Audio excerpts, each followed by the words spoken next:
अगर नाम चल रहा है तो कोई ऐसा ज्ञान नहीं है जो आपके हृदय में प्रकाशित न हो जाए, पर इस पर विश्वास नहीं होता।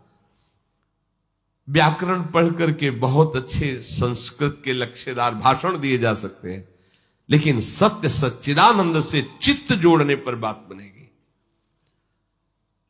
और आगे जब बढ़ेंगे तो अंतःकरण धर्म से त्याग वृत्ति होकर जब स्वरूप की तरफ, कोई पढ़ाई लिखाई की वहां गुंजाइश ही नहीं है। प्राय भटकना मिटता नहीं है।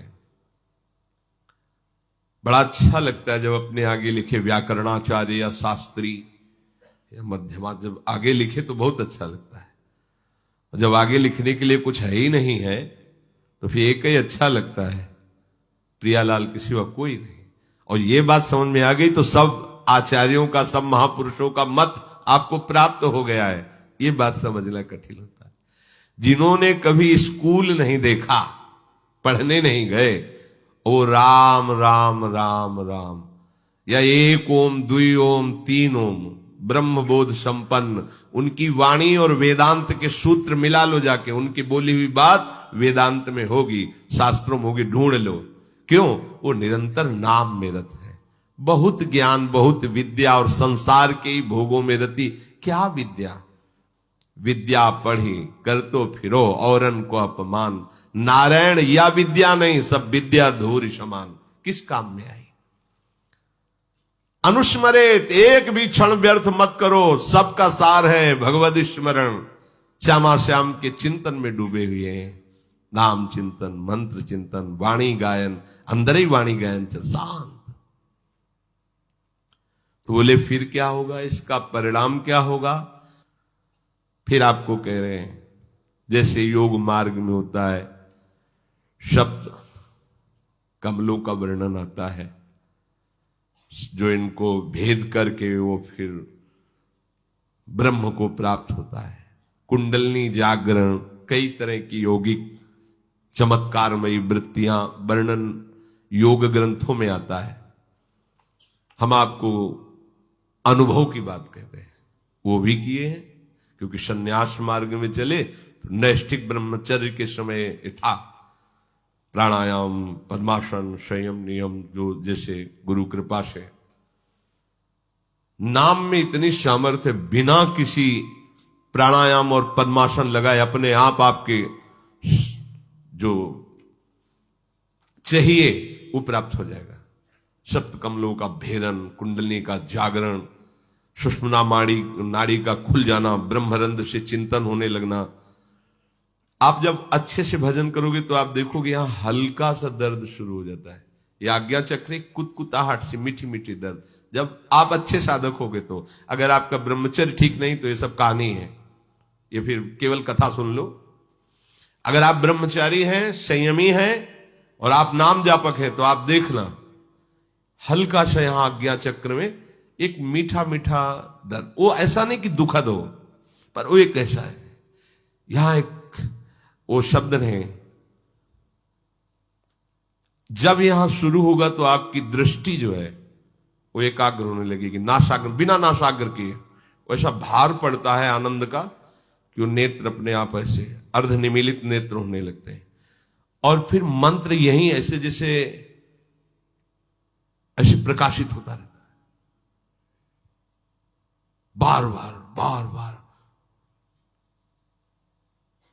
उसके आनंद का वाणी की सामर्थ्य नहीं, कोई यौगिक क्रिया नहीं, कोई पद्मासन नहीं, पैर फैला बैठे, सोफा में बैठे, कैसे नाम चल रहा ना, इतनी हीट पैदा हो रही, ऊर्जा शक्ति आध्यात्मिक, आज्ञा चक्र खुल रहा है अपने आप।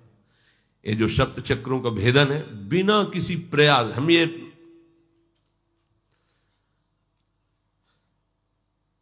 पूरे शरीर में कंप शुरू हो जाएगा। अगर आपको एकाग्रता पूर्वक नाम जप करे तो संभाल नहीं पाएंगे, मतलब एक एक नस नाड़ी कांपने लगे, जागृत हो रही कुंडली। नाटक करने की जरूरत नहीं, इसमें नाटक नहीं होता। जैसे आए थे कि भाई कुंडली जागृत हो, जैसे किसी को भूतावेश नहीं होता हो, ऐसे ये बहुत गंभीर मुद्रा होती है, और संभाल रहा है बस शांत एकदम भगवदाकार, जागृत हो रही। कुंडलनी जागृत करने में यौगिक क्रिया में धोखा हो सकता है। अगर कुंडलनी का मुंह जरा सा नीचे खो गया, मान व्यभिचारी हो जाएगा, भ्रष्ट हो जाएगा। नाम जप की अगर वाला शब्द नहीं है, सीधे जागृत होती है। कौन सी सिद्धि है, कौन सा ऐसा परम लाभ जो नाम जप से नहीं प्राप्त? अच्छा, कुंडलनी जागरण का फल क्या होगा? भगवत प्राप्ति। अगर ना हो तो किस काम का रहेगा? नाम सीधे फल की प्राप्ति कराता है। इसमें जो वर्णन इसलिए इसका किया कि ये अलग से तुम्हें नहीं करना कि आसन में बैठकर नासाग्र दृष्टि करके भ्रू मध्य का, ये अपने आप होता है, अपने आप होता है। कई बार ऐसे ऐसे करके दबाने का होता है कि यहां दबाओ ऐसे। बहुत समय तक हमने गुरुदेव भगवान के पास सर दर्द की बाम देखी है, ऐसे रखी शाम के ऐसे ऐसे चिंतन से नस, इतना मजबूत थोड़ी नस नाड़ियां, निरंतर चिंतन के प्रभाव से 1 बजे रात्रि की जगह देखा गुरुदेव भगवान ऐसे बैठे।